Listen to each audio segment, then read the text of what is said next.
The 40 rules of لو وہ مارکتولارا novel ہے جس نے لاکھوں زندگیوں کو متاثر کیا۔ سال 2009 میں شائع ہونے والے اس ناول کی مصنفہ محترمہ ایلف شفق کا تعلق ترکی سے ہے۔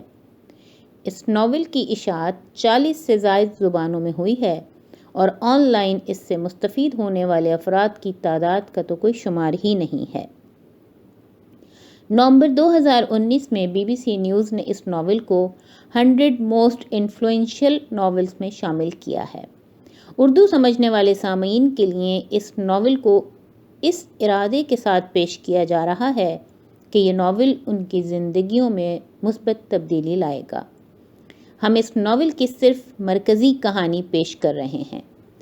اس ناول میں 2 دریاؤں یعنی مولانا جلال الدین رومی اور صوفی درویش شمس تبریز کے ملنے اور ایک ہو کر حب الہی کے سمندر کی طرف بہنے کی عکاسی کی گئی ہے۔ یہ آڈیو سیریز محترمہ ہما انور کے ترجمے 40 چراغ عشق کے سے ماخوذ ہے۔ آواز خالدہ مرتضیٰ کی ہے۔ قسط نمبر 6۔ آفندی، بغداد، 26 جنوری 1243 عیسوی۔ برداشت تو صبر جو شمس تبریز کے پاس تھا، درویشی خانقاہ کا حصہ بننے کے لیے اس سے کہیں زیادہ کی ضرورت ہے۔ پھر بھی 9 مہینے گزر چکے ہیں اور وہ اب بھی ہمارے ہمراہ ہیں۔ شروع میں مجھے ان سے توقع تھی کہ وہ کسی بھی لمحے اٹھ کر چل دیں گے۔ سختی سے منظم زندگی سے ان کا گریز اسی قدر واضح طور پر نمایاں تھا۔ میں دیکھ سکتا تھا کہ مقررہ وقت پر سونا اور جاگنا، پابندی سے معمول کا کھانا کھانا اور باقی سب کی طرح ایک ہی معمول کا پابند ہونا انہیں بے انتہا بیزار کیے دے رہا تھا۔ وہ کسی تنہا پرندے کی طرح پرواز کے عادی تھے، سرکش اور آزاد۔ مجھے شبہ ہوا کہ کئی بار وہ فرار ہونے کے قریب تھے۔ اس کے باوجود اپنے رفیق کی تلاش کی لگن خلوت نشینی کی ضرورت سے بڑھ کر تھی۔ شمس تبریز کو پوری شدت سے یقین تھا کہ کسی روز میں اس تمام معلومات کے ساتھ ان کے پاس پہنچوں گا جس کی انہیں ضرورت تھی، اور انہیں بتاؤں گا کہ وہ کہاں جائیں اور کسے تلاش کریں۔ اس یقین کے ساتھ وہ رکے رہے۔ ان 9 مہینوں میں نے انہیں قریب سے دیکھا اور حیران ہوا کہ کیا وقت ان کے لیے مختلف طور پر زیادہ تیزی اور زیادہ شدت سے گزرتا تھا۔ جس کو سیکھنے میں دوسرے درویشوں کو مہینوں، بعض اوقات برسوں لگتے، وہ اگر دنوں نہیں تو ہفتوں میں کر لیتے تھے۔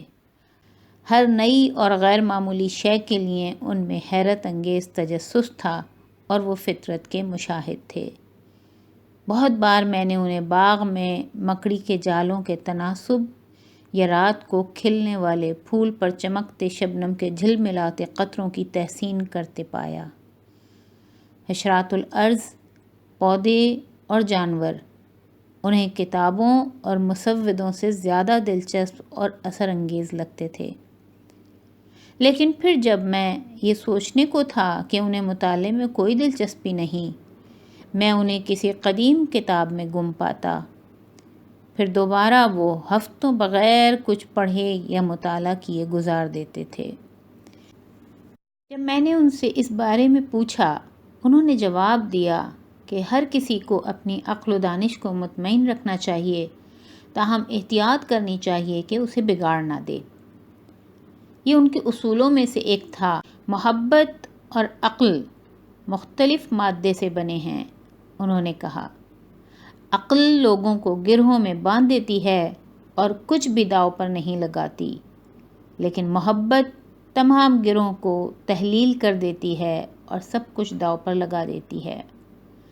عقل ہمیشہ محتاط ہوتی ہے اور نصیحت کرتی ہے، بے پناہ بے خودی سے محتاط رہو، جبکہ محبت کہتی ہے پرواہ نہیں، چھلانگ لگا دو۔ عقل آسانی سے ہار نہیں مانتی، جبکہ محبت بلا تردد خود کو ریزہ ریزہ ملبہ کر لیتی ہے، لیکن کھنڈرات میں خزانے پنہاں ہیں، ٹوٹے ہوئے شکستہ دل میں خزانے پنہاں ہیں۔ جب میں انہیں بہتر طور پر جاننے لگا، میں نے ان کی بے باکی اور تیز فہمی کی داد دی، لیکن مجھے یہ بھی شبہ تھا کہ شمس تبریز کی بے نظیر ہوشیاری اور قوت تخلیق کا ایک دوسرا رخ بھی تھا۔ ایک بات تھی کہ وہ ترش روئی کی حد تک صاف گو تھے۔ میں نے اپنے درویشوں کو دوسروں میں خامیاں نہ دیکھنا سکھایا تھا، اور یہ کہ اگر وہ ایسا کریں بھی تو اس بارے میں خاموش اور درگزر کرنے والے ہوں۔ تاہم ایسی کوئی خامی نہ تھی جس پر شمس تبریز کی توجہ نہ جاتی ہو۔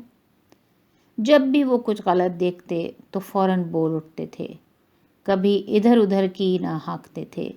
ان کی یہ ایمانداری دوسروں کو مشتعل کرتی، لیکن انہیں لوگوں کو اشتعال دلانا بھی پسند تھا تاکہ دیکھ سکیں کہ غصے کے عالم میں ان کے اندر سے کیا کچھ باہر نکلتا ہے۔ انہیں عام معمول کے کاموں پر مجبور کرنا مشکل تھا۔ ان میں ایسے کاموں کے لیے صبر نہ تھا، اور جیسے ہی وہ کام کرنا سیکھ جاتے اس میں ان کی دلچسپی ختم ہو جاتی۔ جب وہی کام معمول کا حصہ بن جاتا تو وہ انہیں پنجرے میں بند کسی چیتے کی طرح مضطرب کر دیتا۔ اگر کسی گفتگو سے وہ اکتا جاتے یا کوئی شخص کوئی احمقانہ تبصرہ کرتا تو وہ اٹھ کر چل دیتے، دل لگی میں کبھی وقت برباد نہ کرتے۔ بیشتر انسانوں کو جو اقدار عزیز ہوتی ہیں، جیسا کہ تحفظ، آرام اور خوشی، ان ساری چیزوں کے ان کی نگاہوں میں بمشکل ہی کوئی معنی تھے، اور لفظوں پر اس کا عدم بھروسہ اس قدر شدید تھا کہ کئی روز وہ بغیر کچھ کہے گزار دیتے۔ یہ بھی ان کے اصولوں میں سے ایک تھا۔ دنیا کے بیشتر مسائل کی جڑ زبان کی لغزش اور سادہ غلط فہمیاں ہیں۔ لفظوں کو ان کے ظاہر پر کبھی مت لیں۔ جب آپ محبت کے علاقے میں قدم دھرتے ہیں تو جو زبان ہم جانتے ہیں وہ فرسودہ ہو جاتی ہے۔ جسے لفظوں میں ادا نہ کیا جا سکے اسے صرف خاموشی کے ذریعے ہی سمجھا جا سکتا ہے۔